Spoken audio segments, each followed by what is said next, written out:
What's going on, YouTube? Been a while. Been 7 months probably by the time I post this thing. I think the last video I made was like January 1st, like New Year's. All like, new year, new me. Same BS.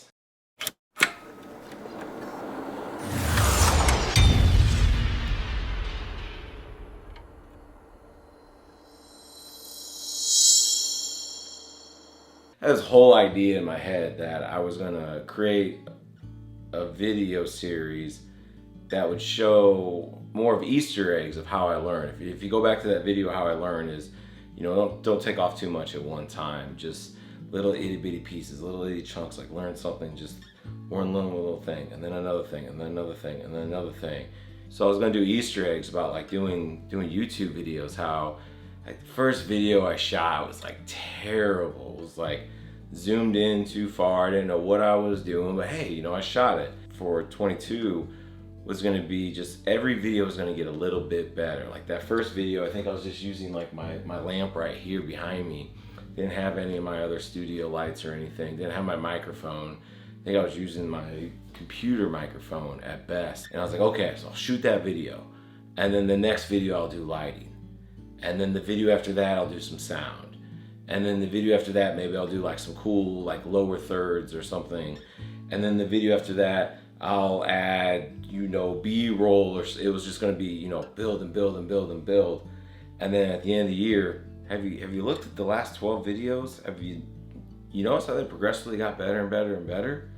Look at, where the video quality is now versus where it was in the beginning of the year. It's a great idea, I thought. But like probably most of us developers, something's cool, shiny, we like it, and about 6 days later we totally forget about it and we do something else. Yeah, but I'm back. I missed this. It's great. It's, what is it, 11, work watch? It's midnight. Cool, it's midnight. Pretty sure I started setting up at like 9:30, 10 o'clock. It's sad that it's like you miss that. You miss spending 2 hours setting up. I do. The hype, it's anticipation, man. It's like a pregame going on in here. Got the lights going, getting the microphone on its new little mount, camera set up, getting the background, think about what am I gonna do. I got notes on the iPad, but I got no idea what to talk about. Well, that's fine. Just wing it. But no, I mean, really, I did want to talk about, don't beat yourself up when you're not at where you think you should be at. Don't get down on yourself if you said, oh, I'm gonna read these 5 books this year and it's October and you haven't read any of them. Don't worry about it. Start reading the next day, because that next day when you start reading, you're gonna look back and be like, wow, I'm better than I was yesterday. Yesterday I didn't read anything. Today I've got 20 pages in. I've got a chapter. Don't ever get down on yourself because you don't think you're at where you want to be. Didn't really have the standard, I would say, traditional background of a software developer, especially with college. So, let's wind the clock back 18 years, 2004, graduating high school. And I'm gonna go to the local university, good old Southern Illinois University here, Edwardsville. Gonna go to undergrad, was gonna get my computer science degree in and out in 4 years, and I'm gonna be making it. It didn't really work out that way. Went to college and way too much partying. Got kicked out.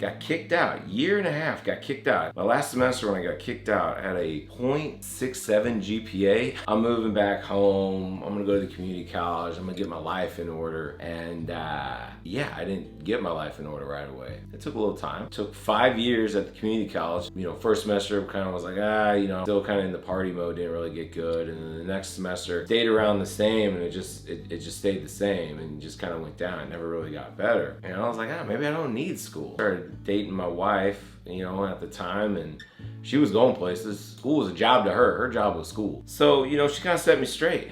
Got my head on a swivel there. It's like, all right, I got to get together, man, because this one's a great one. You don't want to lose this one. It's basically a wake-up call. And next semester, I said, this is it. This is the next semester for the rest of my life. And I stuck that semester out, passed all my classes, didn't drop a single one. And next semester came around, I did good again. And I'm like, there we go, we got 2 semesters in the book, let's hit this third one and let's reapply to the university. and I got accepted back into my university. Kept going strong there. You know, I say my wife was a big inspiration for me. Seeing her graduate undergrad and then going and getting her master's. She's up to Life Series 2-0. And I'm like, dude, she's about to go get her doctorate, man. She's about to win the cup 3-0 and get rid of you. So that was the motivation. Keep going. So I finally finished 2013 and finished my undergrad. Got hired full time as a software developer, a little Josh, man, a little junior developer. And I had some crazy ideas. Well, man, you finally got school figured out. Keep going. And so I signed up and tried to get an MBA. I got my MBA, but got an MBA. 5 classes during the year. It was, with the tuition reimbursement, it was actually great. I think I ended up getting the MBA for like $2,000. I think that's all it cost me. It was great. You're really kind of doing a disservice if you don't really understand business. I'm not saying everybody needs to go out and get an MBA, but I will tell you, if you're thinking about, what's my next step? First thing I'd recommend, go outside that comfort zone. 6 years, kind of got a little burnt out from development, wasn't really enjoying it so much, so I was like, hey, security, I like security. Did security for about 1.5 years, and got the itch, missing writing code. I wrote a couple scripts for some automated stuff in Python. I was like, ooh, I miss this.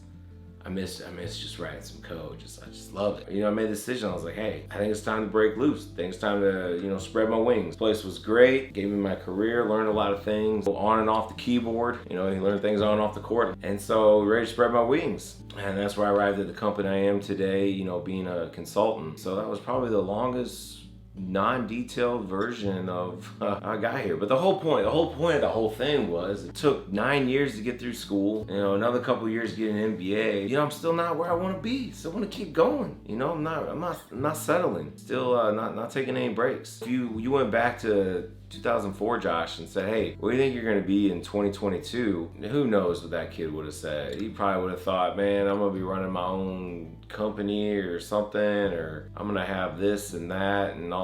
I'm not there. I'm not where I probably would have thought I'd be. But you know what? Where I am today is better where I was 4 years ago. Better than where I was 2 years ago, even 1 year ago. Don't get discouraged if you're not where you think you need to be. If you're not where you are in life. Don't get discouraged by where you are. Sit there, do a little, self-awareness. That's probably the key, is be a little self-aware of, hey, I'm not where I want to be. I want to be somewhere else. I want to be doing something else. Cool, go there. Figure it out.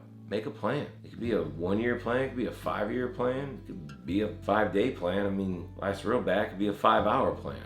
But just know, when you start taking those steps towards that, you can always look back and be like, all right, well, I'm 20 steps closer to that than I was where I was when I wasn't happy.